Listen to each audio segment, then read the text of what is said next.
Welcome, Kay Thomas, Clinical Training Manager with North County Lifeline's Project Life is Here. Welcome, Kay. Thank you so much for having me today. I appreciate it. I'm glad you're here. I want you to start by telling us the mission of Lifeline, because people may have heard it, but tell us a little bit about the mission.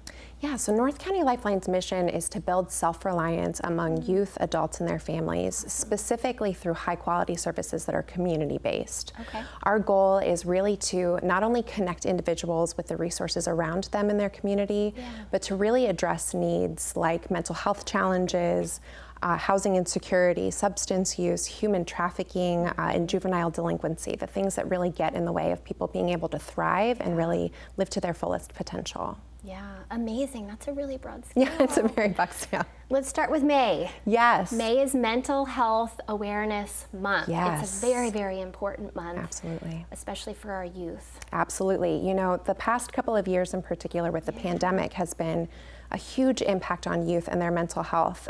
You know, there are a couple of things that are really happening when we think about the pandemic and how that impacted youth. Right. I think the first was really kind of that disruption in that predictability of scheduling, right?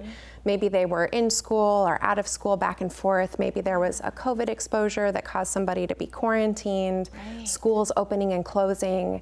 In addition to that, there was also all of the social activities that got shut down, right? So after school programming, spiritual communities like churches or other youth groups and communities that youth might have been a part of. And then the last piece was really that economic disruption that happened, whether that was maybe parents who lost jobs or didn't have access to some of the resources that maybe the federal government was providing, maybe because they were undocumented or for other reasons as well. And so we kind of saw this threefold impact happen for youth that they really quite haven't recovered from since the pandemic has kind of been ongoing but started to ease up in restrictions.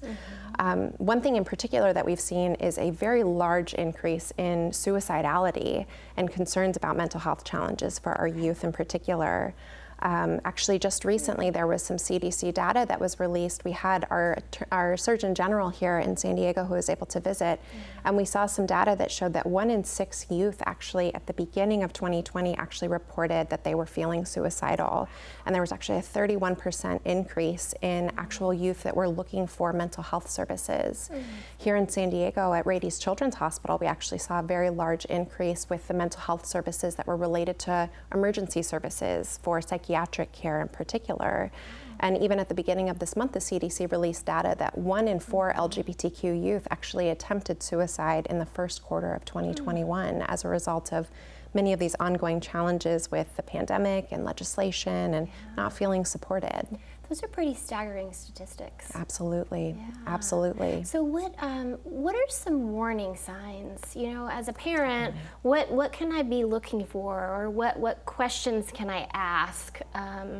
What do you recommend? Well, I think there are a couple of things to keep in mind. You know, every kid is different, right? And being a teenager can be hard, and they're not always the most open necessarily. This is true. But really kind of thinking about what are you seeing as far as changes in your youth is concerned? Are you seeing big changes in their mood? Maybe they are very depressed, or they're isolating. Maybe they're crying a lot, or they're very angry and irritable. Sometimes we don't understand that depression actually in children and teenagers can actually manifest as anger and irritability. It doesn't always look like that sadness and that crying.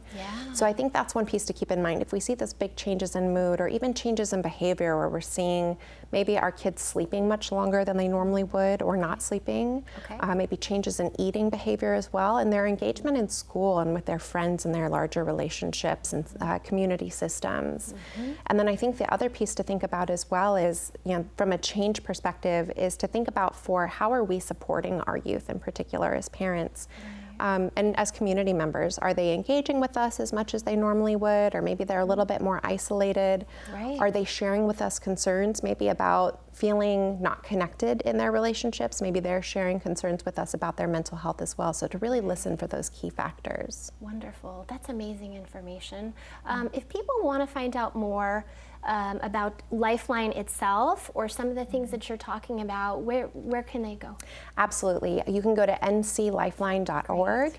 If you go to our website there, you'll see lots of information about maybe some warning signs for mental health concerns, but also ways that you can get involved if you'd like to volunteer with youth in the community. community who are maybe struggling as well, or ways that you'd like to get your youth involved as well too. Such amazing information. Thank you so Thank much, you. Kay, for being here today. I really appreciate you. Thank you so much, CJ. Appreciate it.